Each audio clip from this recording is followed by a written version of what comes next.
श्रीमान वेंकटनाथार्य कवितार्किक केसरी वेदांताचार्य वर्यो में सन्निधत्तां सदा हृदि श्रीवासरंग परकालमुनित्रयाप्त लक्ष्मात्मरक्षणैतित्युगागमान्तम् आचार्य भक्ति परिपोधमनर्कशीलं गोपालदेशिकमुनिं गुरुमाश्रयामः। श्रीमद्गोपालार्घ्यदेशिकदयैकपात्रं प्रज्ञाविरक्तिकरुणादिगुणौघवासम् आचार्यसप्तशतीकाव्यं प्रियादरेण दत्तं श्रीगोपालार्घ्यमहादेशिकमाश्रयामः। श्रीमद् आचार्य सप्तशती ஸ்ரீ உவே மன்னார்குடி கந்தாடை கோபாலார்ய மகாதேசிகன் அருளி செய்தது. சுவாமி தேசிகனுடைய திவ்ய சரித்திரத்தில் திருமலை ஸ்ரீனிவாசனை சேவிக்க சுவாமி க்ஷேத்ராடனம் போகிறத பற்றி இப்போ அனுபவித்து கொண்டு வருகிறோம். இன்றைக்கி 309வது ஸ்லோகத்திலிருந்து சேவிக்கலாம்.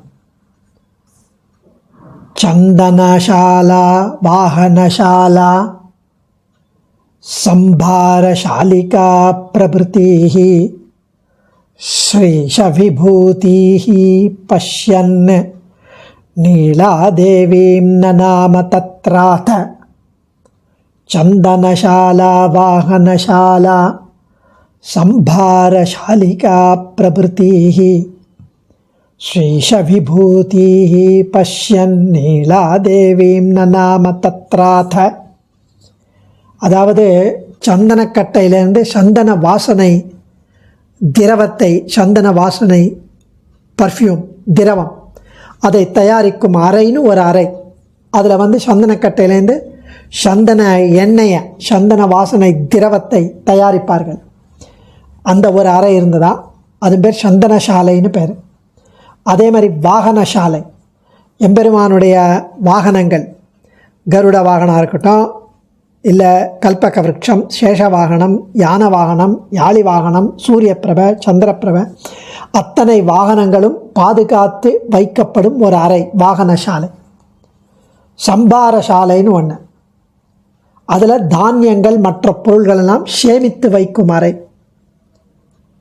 இது போன்ற அறைகளுக்கு, சாலைகளுக்கு சென்று பெருமாளுடைய உடைமைகளையும் சொத்துக்களையும் தரிசித்து சுவாமி அதையும் சேவித்தார். பெருமாளுடைய சொத்து, பெருமாளுடைய வாகனம், பெருமாளுக்கு சந்தனம் ப்ரிப்பேர் பண்ணுற இடம், ஒவ்வொன்றையும் அனுபவித்தார். அப்படியே அந்த சாலைகள், அந்த அறைகளெல்லாம் சேவிச்சுட்டு அங்குள்ள நீலாதேவி சந்நிதிக்கு நீலாதேவி முன் சாஷ்டாங்கமாக வணங்கினார். அதுக்கு அடுத்த ஸ்லோகத்தில் அந்தர்கத்வா குருரத अंतर्गत्वा गुरुरत पाकाघारादिवासिनीं लक्ष्मीं अखिलो जीवन हेतुं त्रिजगज्जननीमसेविष्ट. अंतर्गत्वा गुरुरत पाकाघारादिवासिनीं लक्ष्मीं अखिलो जीवन हेतुं त्रिजगज्जननीमसेविष्ट. வேதாந்த தேசிகன் பிறகு மடப்பள்ளிக்கு போனாராம். திருமடைப்பள்ளிக்கு சென்று, மடைப்பள்ளி என்பது அங்கே தான் பிரசாதமெல்லாம் தயாரிக்கும் இடம், தளி பண்ணுற இடம். அந்த மடைப்பள்ளி தளிகை பண்ணுற இடத்துல, பிரசாதங்கள்லாம் தளிகை பண்ணுற இடத்துல அங்கே மடைப்பள்ளி நாச்சியார்னு ஒருத்தர் இருப்பார். அந்த நாச்சியார் உலகத்தை வாழ வைக்கும் ஆதாரம் அந்த நாச்சியார். 3 லோகங்களுக்கும் தாயாயிருப்பவள் அந்த நாச்சியார், பிரகாசிப்பவள். எம்பெருமானுக்கு தயாரிக்கப்படும் பிரசாதங்களை மேற்பார்வையிடுபவள் அந்த நாச்சியார். திருமடைப்பள்ளி அப்படின்வா பெருமாள் கோவிலெல்லாம். அந்த மலைப்பள்ளி நாச்சியார் பாக்காகார லக்ஷ்மி அப்படின்னு அவரை அந்த மலைப்பள்ளி நாச்சியாரை அழைப்பர். பாக்காகார லக்ஷ்மி, பாக்கம்னா தளிய பண்ணுறது, சூப்பர்வைஸ் பண்ணுறவர் அவர். வேதாந்த தேசிகன் மடைப்பள்ளி நாச்சியாரையும் சேவிச்சார். அதாவது மடைப்பள்ளி நாச்சியார் சந்நிதி மடைப்பள்ளிக்குள்ளே இருந்தது. அவரையும் சேவிக்க வேண்டும். ஏன்னா அவர்தான் நம் உலகத்தை வாழ வைக்கும் ஆதாரம். நம்மளாம் அவருடைய குழந்தைகள். அதனால் டெஃபினட்டாக அவரை சேவிக்கணும் என்று சுவாமி இங்கே தெரிவிக்கிறார். கோபாலாரிய மகாதேசிகன் ஆனம்ய விமானமசாவத கத்வாபியந்தராஸ்தானீம் விக்னௌ கக்னமவந்தத மான்யம் வைகுண்டசேனான்யம் ஆனம்ய விமானமசௌ அத கத்வாபியந்தராஸ்தானீம்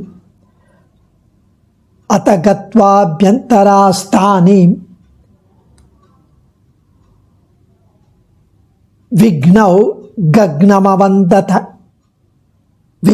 கக்னமவந்தத மான்யம் வைகுண்டசேனான்யம். அடுத்தது அவர் கோபுர விமானத்தை தரிசித்தார். அங்கே பார்த்தார் இல்லையா, ஆனந்த நிலைய விமானம் வெளியிலேருந்து பார்த்து சேவித்தது. இப்போ உள்ளே வந்து கோபுர விமானத்தை உள்ளேந்து தரிசித்தார். பிறகு திருக்கோவிலின் உள் பிராகாரத்துக்குள்ளே போய் எம்பெருமானுடைய சேனாதிபதியான ஸ்ரீ விஸ்வக்சேனரை சேவித்து தரிசித்தார். அதுவும் வைகுண்ட சேனான்யம் அப்படின்னு எடுக்கிறார். வைகுண்ட சேனான்யம், மான்யம் வைகுண்ட சேனான்யம். சுவாமி தேசிகன் யதிராஜ சப்தத்தில் சேனை முதலியாரை பற்றி சேவிக்கும்போது, அவரை வணங்கும்போது 3வது ஸ்லோகத்தில் வந்தே வைகுண்ட சேனான்யம் தேவம் சூத்ரவதீ சகம் யத்வேத்ர சிகரஸ்பந்தே விஸ்வமே தத் வியவஸ்திதம். வந்தே வைகுண்ட சேனான்யம்னு அதே வார்த்தையை இங்கே கோபாலாரிய மகாதேசிகன் எடுக்கிறார். உள்ளே போய் ஸ்ரீ விஸ்வக்சேனரை தரிசித்து, சேனாதிபதியானவர் அனைத்து தடங்கல்களையும் நீக்குபவர். வைகுண்ட சேனான்யம், பகவானுக்கு சேனை தலைவர். வந்தே, அவரை வணங்குகிறேன். மான்யம் வைகுண்ட சேனான்யம். ஸோ விஸ்வக்சேனரை வணங்கினார். ஏன்னா 3வது ஆச்சாரியன் விஸ்வக்சேனர், சேனை முதலியார். முதலியார்னால் இது முதலியார் ஜாதி கிடையாது, சேனை முதல் இருப்பவர், சேனையில் முதலில் இருப்பவர் விஸ்வக்சேனர். ஸ்ரீவைகுண்டத்தில் இருந்து கொண்டு எல்லாரையும் அந்தந்த அவரவர் செயல்களில் நியமிப்பவர், எம்பெருமானுடைய படைகளுக்கு தலைவராயிருப்பவர். இவர் கையில் எப்பவும் ஒரு பெரம்பு இருக்கும். அதன் முனையை இவர் சொடுக்கினால் அதற்கு அஞ்சி இந்த பிரபஞ்சம் முழுவதும் தம் நிலையை மீறாமல் நடந்து கொள்ளும். இப்படி பிரபஞ்சத்தை ஆளும் விஸ்வக்சேனரை தொழுகிறேன் என்கிறார். பெருமாள் அவருக்கு டெலிகேஷன் ஆஃப் அத்தாரிட்டி அவர் கொடுத்துருக்கார். அப்படிப்பட்ட ஸ்ரீ விஸ்வக்சேனரை தரிசித்தார். அடுத்த ஸ்லோகத்தில் சுக்தி சுதா சஞ்சாலித கலுஷா சந்தோஷிதா சதுர்வேதி சுத்தோபவீத கபடாத்யம் பரிரேபே அதிவாத்சல்யாத். சுக்தி சுதா சஞ்சாலித கலுஷா சந்தோஷிதா சதுர்வேதி சுத்தோபவீத கபடாத்யம் பரிரேபேதி வத்சல்யாத். இந்த ஸ்லோகம் ரொம்ப ஆச்சரியமான ஸ்லோகம். மிகவும் ஆச்சரியமாக சாத்துரியமாக சுவாமி கந்தாடை கோபாலாரிய மகாதேசிகன் இயற்றினார்.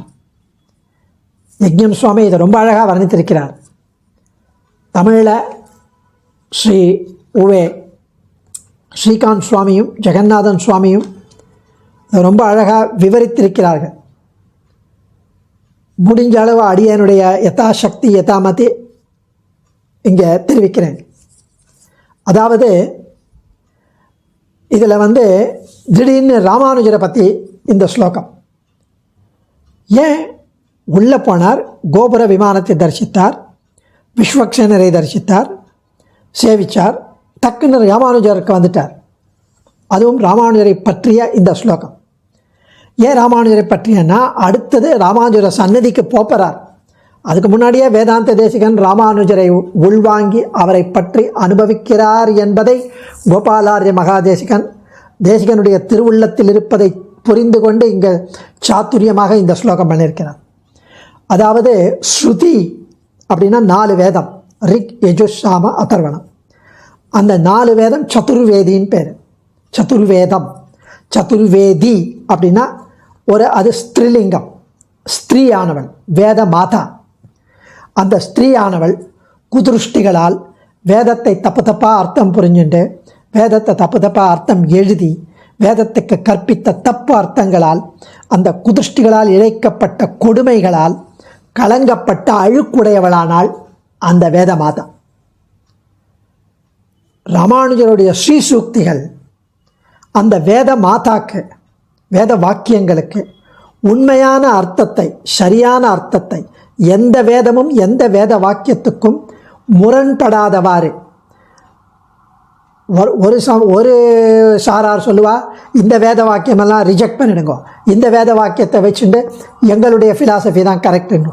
இன்னொரு சாரார் சொல்லுவா, அந்த வேத வாக்கியங்கள்லாம் ரிஜெக்ட் பண்ணும், இந்த வேத வாக்கியத்தை வச்சுட்டு எங்களுடைய தத்துவம் தான் ஃபிலாசபி தான் கரெக்டுன்னு சொல்லும். எந்த வேத வாக்கியமும் தப்பில்லை, எந்த வேத வாக்கியமும் ரைட் இல்லை. ஒன்றுக்கு ஒன்று முரணே கிடையாது. நாம் புரிந்து கொள்ள வேண்டியது ரெண்டுமே அர்த்தம் வருமாறு நம்முடைய புரிந்து கொள்ளல் வரணும். அதுதான் ராமானுஜர் ஏற்படுத்தினது.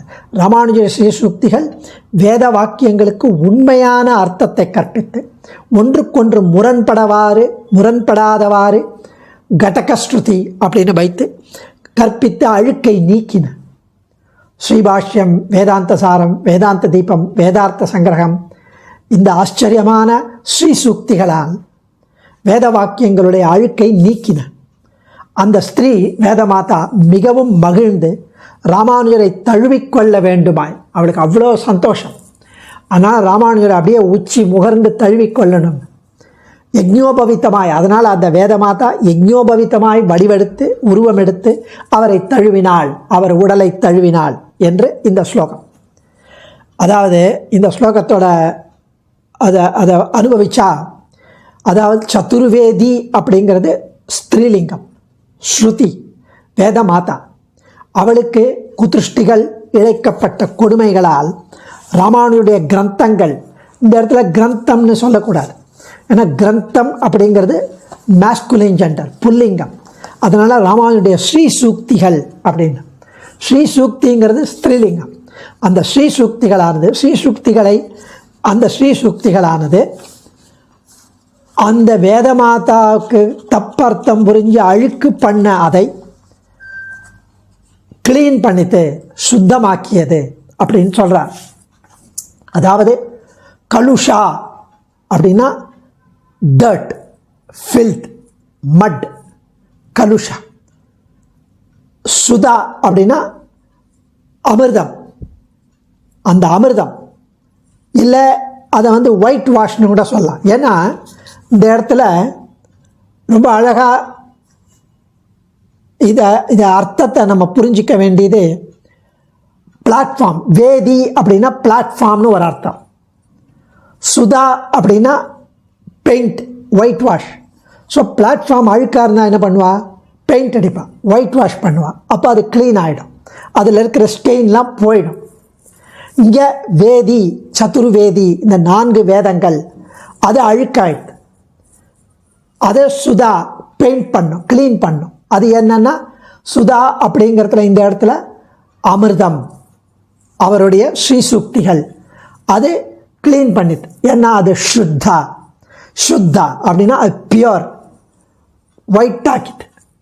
ஸோ இந்த சதுர்வேதியான வேதமாதா இந்த ஸ்ரீசூக்தியான பணிப்பெண்ணால் நல்லா மேக்கப் போட்டு க்ளீன் பண்ணி அழகாக அலங்காரமாக பரமபுருஷனுக்கு ஏற்ற பெண்ணாக இந்த வேத மாதாவை மாற்றியது. அதனால் அவளுக்கு அவ்வளோ சந்தோஷம். அதனால் இப்படி மாற்றினவரை, ராமானுஜரை மகிழ்ந்து அவரை அனுகிரகித்து தழுவிக்கொள்ள வேண்டும்னு ஆசை எடுத்து, அவர்தான் யதியாச்சே, அவர் துறவி புருஷர். அது இல்லாமல் வேதஸ்திரீ, அந்த வேதஸ்திரீ எப்படி அந்த துறவி புருஷரை தழுவ முடியும்? அதனால் தான் ஒரு அக்ரிணை பொருளாக மாறினாள். ஆண் பெண் ரெண்டுமல்லாத உயிரில்லாத வஸ்து யஜ்ஞோபவீதம், அதாக மாறி ஒரு புனிதமான யஜ்ஞோபவீதமாக மாறி ஸோ பிரம்மசூத்திரம் அப்படிங்கிறது யஜ்ஞோபவீதம். அந்த பிரம்ம சூத்திரம் வேதாஸ்திரையோ தேவதாகான்னு நம்ம புதுசாக உபவீதம் போடும்போது அதை சொல்லுவோம். ஸோ அதனால் இந்த சதுர்வேதி மாறி கொஞ்சம் அண்டர் த கைஸ் அப்படின்னு சொல்லுவாள் கபட்டாக, அந்த இந்த கைஸ் ஆஃப் யஜ்ஞோபவீதம். சுவாமி வேதாந்த தேசிகனும் உபவீதினம் ஊர்துவ புன்றவந்தம் திரிஜகத் புண்ணியபலம் திரிதண்டகஸ்தம் அப்படின்னு ராமானுஜரை வேண்டார். ஏன்னா நம்முடைய சம்பிரதாய சன்னியாசிகள் தான் பூணல் போட்டுப்பார். அவளுக்கு சன்னியாசிகளுக்கு பூணல் கிடையாது. பூணல் போட்டுக்கலைன்னா அவள் சன்னியாசமே அது தவறு நம் சம்பிரதாயப்படி சனாதன தர்மத்தின்படி. அதனால் இந்த இடத்துல அவர் ஒரு புனிதமான யஜ்ஞோபவீதமாக வெளியெடுத்தாள் அப்படின்னு. இந்த ஸ்லோகமும் எதிராஜ சப்தத்தில் எப்படி இந்த வேத மாதாவினுடைய அழுக்கை ராமானுஜருடைய ஸ்ரீசூக்தி நீக்கியது அப்படிங்கிறத 38வது ஸ்லோகத்தில் தெரிவிக்கிறார். கபர்த்திக் மதகர்த்தமம் கபத்தி மதகர்த்தமம் கபில கல்பனாவா குணாம் துரத்யயமதீத்யதத் திருகணதந்திரயந்திரோதரம் குதுஷ்டிகுகனாமுகே நிபததः பரபிரம்மணः கரக்கிரக விசக்ஷணோ ஜெயதி லக்ஷ்மணோயம் முனிஹி. பரபிரம்மத்துக்கு எத்தனையோ ஆபத்துகளாம். அந்தந்த மதத்தினர் தம் கொள்கைகளுக்கேற்ப பிரம்மத்துக்கு வேத விபரீதமான தப்பார்த்தங்கள் அபார்த்தங்களை கற்பித்து வேதம் கூறிய பெருமைகளை இல்லையாக்குவது பிரம்மத்துக்கு பெரிய ஆபத்து இல்லையா? வேத பொருளையே இல்லைன்னு சொல்லிடுவா.